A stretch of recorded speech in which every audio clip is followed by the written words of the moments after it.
सच्चाई सच छुपने नहीं देंगे। आज ईवीएम में किस किस तरीके से घोटाले हो रहे हैं उस पे हम लोग आपसे बात करेंगे। और ईवीएम में घोटाले करके वोटर की वोट चोरी करने का मतलब है प्रजातांत्रिक अपराध। और इस अपराध में जो ऑफिसर्स या जो गवर्नमेंट के विभाग या जो एजेंसी शामिल होती हैं, हम ऐसा मानते हैं कि ये सही मायने में देशद्रोह है। क्योंकि देश के संविधान के हिसाब से प्रजातंत्र में जनता को ये भरोसा होना बहुत जरूरी है कि वो जिस प्रत्याशी को वोट दे रहे हैं उनका वोट उस प्रत्याशी को जा रहा है। अगर वोटर को इस बात पे भरोसा नहीं हो रहा कि उसकी वोट उसी प्रत्याशी को जा रही है जिसको वो वोट दे रहे हैं, और अगर सच मायने में उसकी वोट की चोरी हो रही है, तो ये देशद्रोह है। ये देश के संविधान के साथ, देश के प्रजातंत्र के साथ, देश की जनता के साथ धोखा है। पहले 2 मशीनें काम करती थी, एक बैलेट यूनिट होती थी, एक कंट्रोल यूनिट होती थी। बैलेट यूनिट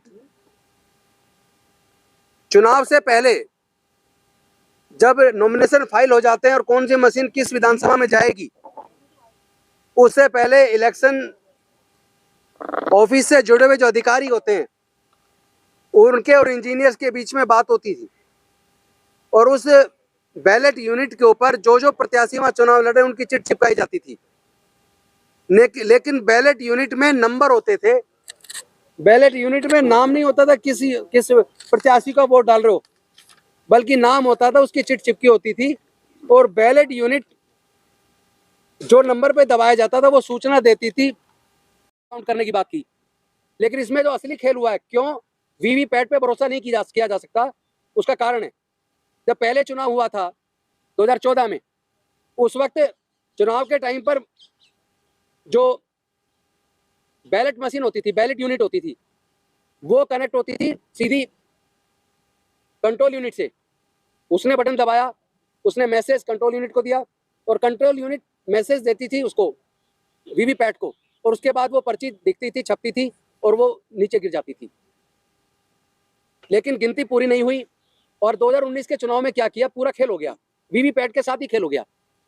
अब बैलेट यूनिट डायरेक्ट उसको नहीं बताती, कंट्रोल उसको सूचना नहीं देती कंट्रोल यूनिट को, बल्कि वो वीवीपैट को देती है, और वीवीपैट उसको फिर कंट्रोल यूनिट को देती है। और कंट्रोल यूनिट में वोट आपका रिकॉर्ड मेंटेन होता है। वो रिकॉर्ड वो होगा जो आपकी वीवीपैट उसको सूचना देगी। वीवीपैट में क्या प्रोग्रामिंग करनी है वो हर चुनाव के क्षेत्र के हिसाब से, प्रत्याशियों के हिसाब से होती है।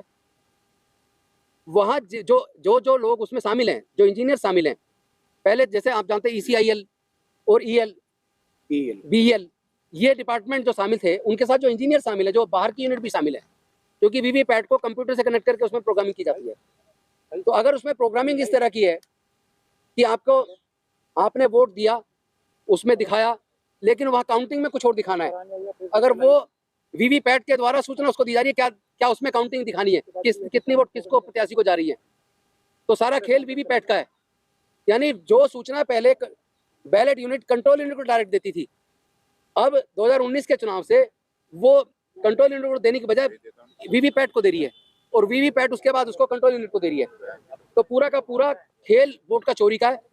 और इस तरह के, जिस तरह आपने देखा होगा, एक छत्तीसगढ़ के एक बीएसपी के प्रत्याशी चुनाव लड़े, और जिस बूथ पे उनका खुद का वोट था, वहां उनके परिवार का, रिश्तेदारों का भी वोट था, लेकिन जब काउंटिंग हुई तो उस बूथ से उसको कोई भी वोट नहीं मिला। इससे इस बात का भरोसा बढ़ता है कि वीवीपैट में पूरी गड़बड़ी है। इसका मतलब पूरा जो ईवीएम है, ईवीएम का चुनाव भरोसे करने के लायक नहीं है। और ये जो मैंने अभी आपको बताया, इसके बारे में कन्नन गोपीनाथन, जो एक ब्यूरोक्रेट थे, IAS ऑफिसर थे, वो इलेक्शन ऑफिसर थे, उन्होंने खुद दिक्विंट में ये रिपोर्ट दी है कि इस तरह वीवीपैट में और ईवीएम में इस तरह घोटाला हो सकता है, चोरी वोट की हो सकती है, इस पर भरोसा नहीं किया जा सकता। और वो IAS ऑफिसर खुद इलेक्ट्रॉनिक्स एंड कम्युनिकेशन में उन्होंने इंजीनियरिंग की है, तो उनको पूरा अपना रिसर्च वर्क के आधार पे उन सीनियर IAS ऑफिसर ने डिक्विंट में ये पूरी की पूरी रिपोर्ट दी है। और वो रिपोर्ट वो वीडियो आप लोगों ने देखी भी होगी। उस वीडियो को देखने के बाद ये कोई संदेह नहीं रह जाता, और ये जिम्मेदारी इलेक्शन कमीशन ऑफ इंडिया की है कि वो वोटर का भरोसा कायम करे। लेकिन फिर भी अगर इलेक्शन कमीशन ऑफ इंडिया इस जिद पे अड़ा हुआ है और वो जाके अगर गांव में दिखवा रहा है कि देखो जी इसमें मशीन में गड़बड़ी हम डाल के दिखा रहे हैं, इस बात की क्या गारंटी है कि जिसके पास यूनिट, जिसके पास वो कंट्रोल में ईवीएम है, वीवीपैट है, जिसके कंट्रोल में और जो प्रोग्रामिंग करते हैं, जो इंजीनियर्स उसमें इन्वॉल्व होते हैं, जो आउटसोर्स होते हैं, जो बाहर की प्राइवेट कंपनी से जुड़े हुए हैं, उनको विनोवर नहीं किया जा सकता? इस बात की क्या गारंटी है? क्योंकि जब अधिकारियों तक को विनोवर कर दिया जाता है या डरा दिया जाता है, जो इलेक्शन ऑफिसर होते हैं या जो रिटर्निंग ऑफिसर होते हैं, जहाँ काउंटिंग होती है, वहां आपने देखा होगा कई जगह सपा के उम्मीदवारों को, कई जगह बसपा के उम्मीदवारों को, कई जगह आरजेडी के उम्मीदवारों को, चाहे वो यूपी वाला चुनाव हो चाहे बिहार वाला चुनाव हो, उन चुनावों के अंदर कई जगह बीएसपी के प्रत्याशी को, सपा के प्रत्याशी को, आरजेडी के प्रत्याशी को उन्होंने जीत डिक्लेयर कर दिया, लेकिन जीत का सर्टिफिकेट नहीं दिया। लेकिन उसके कुछ देर बाद उन अधिकारियों ने बीजेपी के लोगों को जीता हुआ डिक्लेयर करके उनको सर्टिफिकेट दे दिया। अब आदमी लड़ता रहे।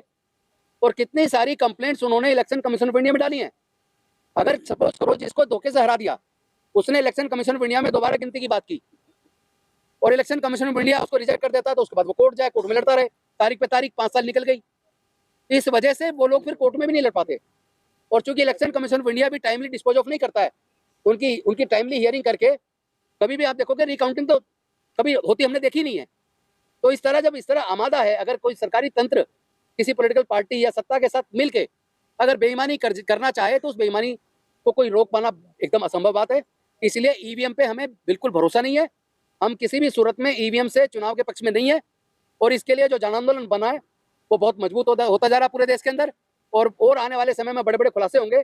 अब मैं निवेदन करूंगा हमारे साथी भाई महमूद पराजा जी से, वो बताएं कि परसों किस तरह का धोखा किया गया, क्योंकि सुप्रीम कोर्ट पे जो जाने की बात थी, क्योंकि मेरे पहुंचने से पहले इनको पुलिस लेकर चली गई थी, तो वहाँ का के बारे में आप बताएंगे। कंट्रोल यूनिट में सारी प्रोग्रामिंग की जाती थी। इसके ऊपर माननीय सर्वोच्च न्यायालय के अंदर केस डला और केस डलने के बाद कोर्ट को ये भरोसा नहीं हुआ कि इसमें गड़बड़ी नहीं हो सकती, तो कोर्ट ने वीवीपैट लगाने की बात की कि सभी मशीनों में, सभी कंट्रोल यूनिट के साथ वीवीपैट लगाई जाए।